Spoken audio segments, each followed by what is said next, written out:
Welcome to the NBA Coast to Coast podcast, brought to you by thelines.com. Coming to you from the West Coast, Josh Lander, joined by my guy Nate Weitzer on the East Coast. And we're looking at play props here on a 13-game slate here tonight, Nate, in the NBA on Wednesday night. Plenty to choose from. Make sure to like and subscribe to that page. We also have a couple game videos up for you today, as we do each and every weekday of this regular season. Also want you to head to thelines.com. Nate puts all the picks up there on the site, as well as where we have our odds finder tool that you can go ahead and use to make sure you're getting the best juice back on all of those NBA bets and play props that you're throwing out there this season. Nate, let's go ahead and get into your first NBA play prop for tonight. Yeah, Kevin Durant has been a monster lately. Of course, his last 37 points per game on a 38% usage rate. The prop is 29.5 points tonight. It's high, but that's exactly what he's averaged against these Wizards in 4 games with the Nets. 29.5 points, along with 9 rebounds and 7 assists. So I actually like the points and rebounds at 36.5, tacking on 7 here, because Ben Simmons is out. So pretty much guaranteeing more minutes for KD, and he does average more rebounds, a lot more rebounds without Simmons in the lineup this year. I'll just read his line here: 31 points, 9 rebounds, 6.5 assists without Simmons, shooting 41% from 3. In 17 with Simmons, 30 points, 6 rebounds, 5 assists. So the peripheral stats go up. His 3-point percentage goes up 8 points in 5 games without Ben Simmons, because the spacing is better.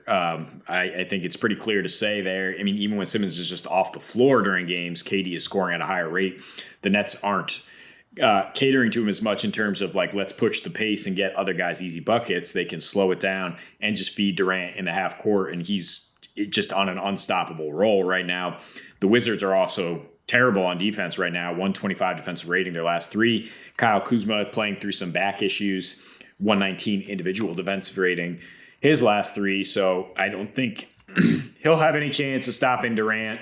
And I don't think the Nets are good enough to pull away from anybody right now. They're 5-point favorites. So hopefully we get a close game down the stretch again. I mean, just like KD had to put up, 39 to beat the Magic at home. So I think you can trust that he'll get his workload and get you 30 points.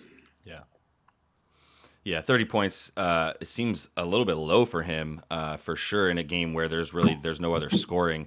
I mean, Seth Curry and Joe Harris will be out there, but still kind of waiting for them to pop off for more than, say, 14 points in a game, which seems to be their ceiling as well. So plenty of shots coming up, plenty of points coming up for KD against a Washington defense that's been a little bit worse on defense as of late as well. So I'm going to move on to JoJo Embiid as the Sixers are taking on the Cavs. I was very happy to take this one. 40.5 points, rebounds is -110.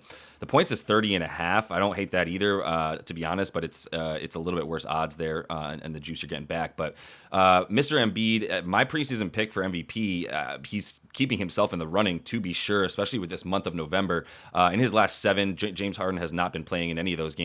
37 points, 10 boards, 6 assists in 36 minutes a game, shooting 51% from the field, shooting 15 free throws a game, making 13 of them. So he's getting 13 points at the line a game right now this month. That's what you love to see from him, is his ability to just get those easy buckets, as there's literally nobody who's as big as he is and as skilled. So his last 2 at Cleveland, neither of which had Jarrett Allen, both which is going to be the case tonight as well. No Jarrett Allen going for the Cavs to stop JoJo. So in his last 2 against them in Cleveland, this exact same scenario tonight in Cleveland, no Jay Allen, 80 points, 34 rebounds in 72 minutes over the course of 2 games. I would say that 1.1 points a minute is very, very good for an individual player. He went 25 for 30 from the free throw line in both those games, right on par with what he's been doing this month, about 13 for 15 from the line. An individual rating of offensive rating of 120, 34.5% usage rate. And yeah, the Cavs without Allen in the last 2 seasons since he came over, they have 108 defensive rating with him, very, very good, 116 defensive rating without him. And we've seen them regress a little bit, although they've come back to life. They're definitely limiting rebounds and points in the paint and things of that nature better than they were earlier in the season, and they're back atop the league, but they don't have their stopper, and JoJo Embiid is not anybody there's nobody to stop him. Even if Jarrett Allen was in there, his props might be a little bit lower, but I'm fine with them this high with no Jarrett Allen for the Cavs. Yeah, Jarrett Allen is maybe the guy I would most like to have guarding Joel Embiid. But yeah, if he's not out there, he should have his way. I mean, can we tack on the assists here too, though, Josh? I mean, he's got at least 6 dimes now in 5 straight Yeah. with the Sixers having nobody out there. So maybe you want to go full PRA.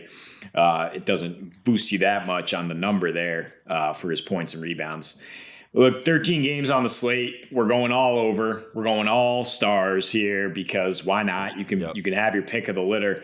Anthony Davis facing a Blazers team that is on a back-to-back that has regressed to a 125 defensive rating in their last 5 roadie games here. So, and in 7 games matching up with Jeremy Grant since he joined the Lakers, AD averaging nearly 28 points per game on just 25% usage. And that was kind of the thing. LeBron back in the lineup, his last 2 games, AD dropped to a 23% usage rate. And they nearly lost to the Spurs, the Lakers, and then they did blow a lead against the Pacers with AD not getting enough work down the stretch. Still got 25 points, 14 rebounds, 5 assists, which gets you comfortably over his props here, 24.5 points, 39.5 PRA. That's what I'm looking at. But, you looked at what he was doing before LeBron was in the lineup in 6 games, 2 with LeBron, 32 points per game, 17 rebounds, 4.5 stocks, steal/blocks there. So you can get plus odds on him to get 4 of those. And I kind of like tacking in the assists, though, the way he's been facilitating. And Portland gives up the second most dimes to power forwards. But I think the points is just an obvious one here. His usage has got to go back up. The Lakers have to understand they played through this guy, and he was leading them to some success. And now they've looked a bit shaky in their last few with trying to reintegrate, making LeBron's team again. It's Anthony Davis's team right now. If he's healthy, just feed the man the ball. 100%. I mean, if Russell Westbrook's on a team, it's kind of always Russell Westbrook's team, according to him.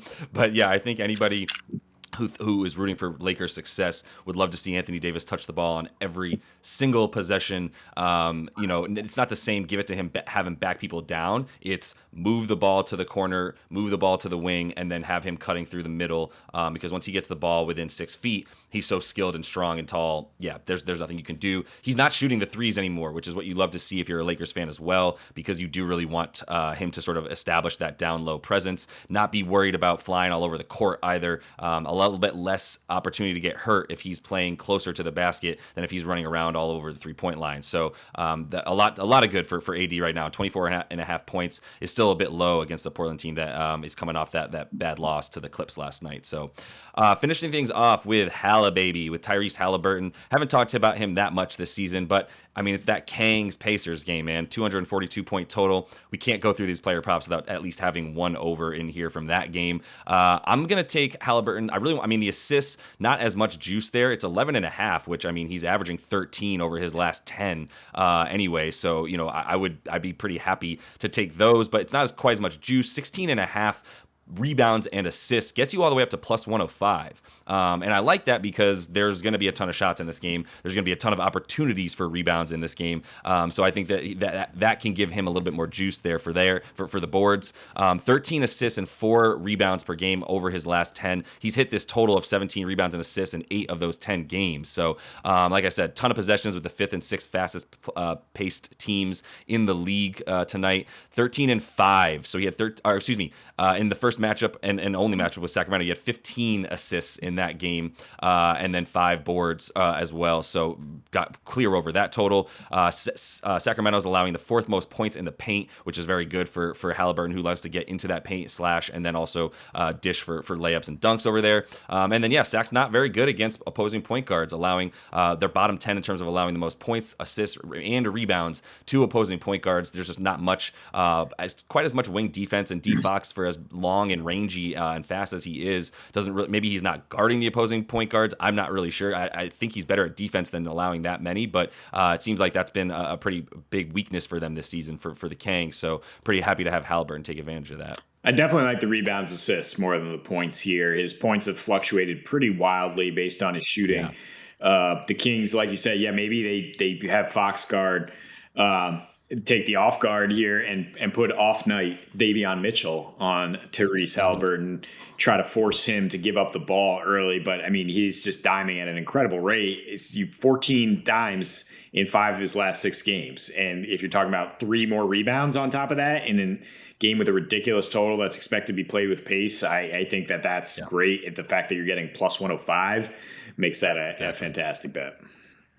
Yeah, I think we found the value there because the rebounds I seem to be getting shorted a little bit by the odds makers for this one. So feel good about that. And that is all the time that we have for you in this one. So make sure to like and subscribe to that page. Continue to follow along as we stay wicked hot on these player props this season. And until we see you next, happy betting.